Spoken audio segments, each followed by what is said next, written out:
Joining me now from Washington, D.C., president of Judicial Watch, Tom Fitton. All right, Tom, let's kind of reset here. What do we have so far from Robert Mueller?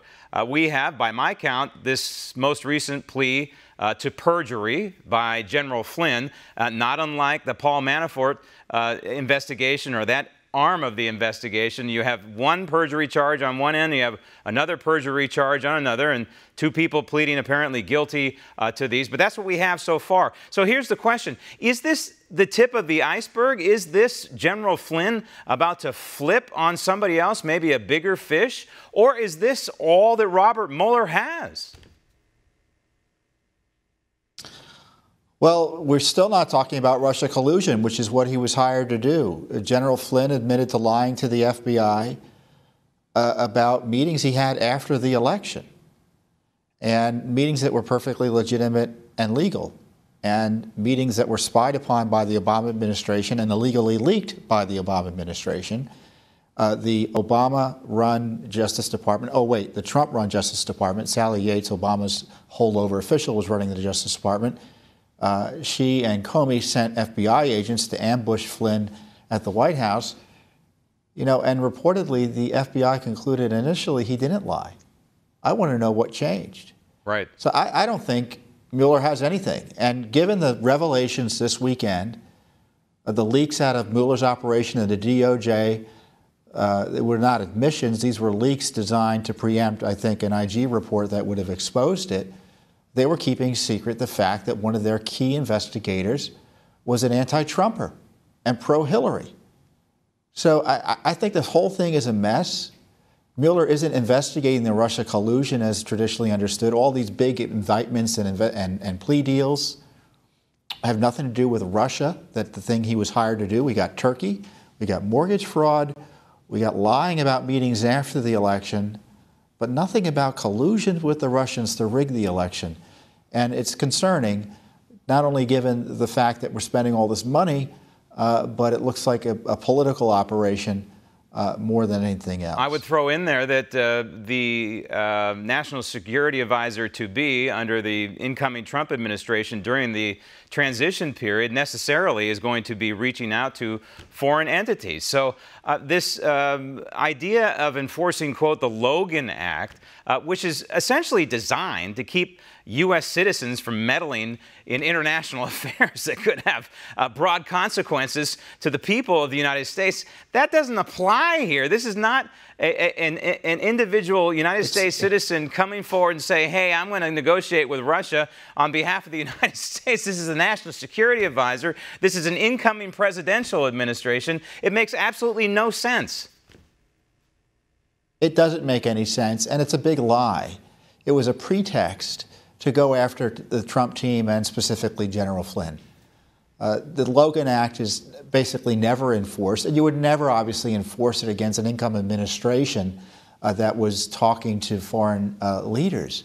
It's absurd, it's corrupt, and if I were President Trump, I would demand the Mueller operation explain itself. Reportedly, his appointee, Mr. Rosenstein, is supposed to be monitoring this. What is going on over at the Justice Department that Mueller is able to do all of this without sufficient oversight? This is what I sense, Tom. I believe that it's the deep state. It's the so-called maybe fourth branch of government, and I don't believe that the Trump administration issued enough pink slips when they came in, and they didn't get rid of the Obama holdovers, or for that matter, the Clinton holdovers. They should have pink slipped everybody. From what I understand, that wasn't done. But when we go back to the Flynn matter, that brings us to presidential... Well, hold on a second. Rod Rosenstein is an appointee of President Trump. Right. He's the #2 official of the Justice Department. Rosenstein knew, it looks like, about this FBI agent who was an anti-Trumper. What's his excuse for keeping it from the American people for 5 months? He still hasn't owned up to what went on over at the FBI. The director of the FBI, Robert Ray, I think his first name is Ray. His last name is Ray. I forget what his first name is. He obviously must have known about this, and they've been covering it up. No excuse. It's not the deep state in this regard. It's the top state. President's appointees are doing him no favors because they're more concerned about, I think, about what the press is going to be about their actions than doing the right thing. And you know what? They also work for this president, the 45th president of the United States.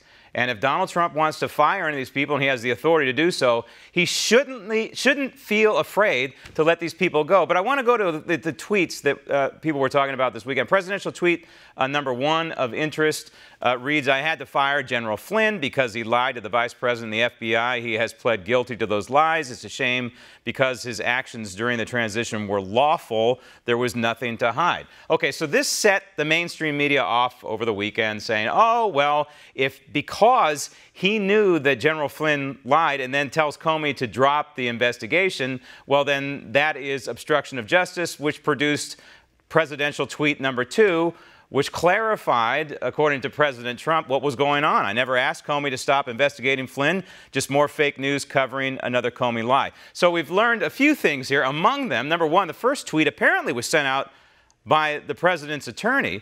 And that same attorney, Tom, said something interesting.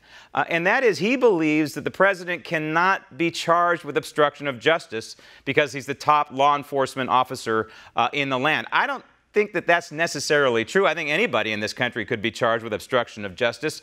But I think I understand what he's saying, and that is if he wants to fire the FBI director, that is James Comey, he has the constitutional authority to do so. Well, that's right. I think in theory, maybe, I don't know whether he could be charged with obstruction of justice. But in this case, assuming he told Comey to see it in his heart, maybe to give Flynn a break, and that's a big assumption because, you know, the president denies he said that. But the president is the chief law enforcement officer. He is the head of the executive branch. He is allowed to have an opinion and express it about Justice Department investigations. In fact, he could have told Mr. Comey right then and there, I don't want you wasting our resources on this jihad against Mr. General Flynn. Cut it out. I know he didn't do anything wrong. If you got a problem with it, you can resign. But I'm saying no to this. And he could have, and it would have been within his rights, and it would have been lawful. Now, the check on abuses in that regard is the impeachment power. And are they going to start impeaching presidents because he's telling the Justice Department how to not to abuse its powers in targeting people like General Flynn? I don't think so. All right, so I think neither legally or practically or morally was this obstruction of justice, assuming the conversation occurred, as Comey said. And I don't trust Comey. All right, so bottom line here, to wrap this thing up, it seems as though we have a problem at the FBI and possibly at the Department of Justice as well, where we find out, of course, this investigator with the FBI was tainted and was sending anti-Trump missives around our federal government, apparently. We know that there was some sort of collusion between the FBI and the Department of Justice over the meeting on the tarmac between President Clinton and Loretta Lynch. So we know there's a problem there. And now we know that Congress, some members of Congress are actually talking about contempt charges possibly for the FBI and the Department of Justice, certain people in there. And I think that might be the best solution to all this, hold these people accountable.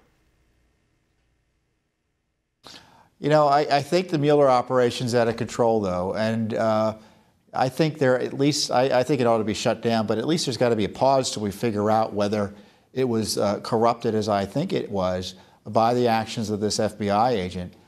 He's no lower level clerk in the FBI. He was one of the top officials in the FBI on counterintelligence matters.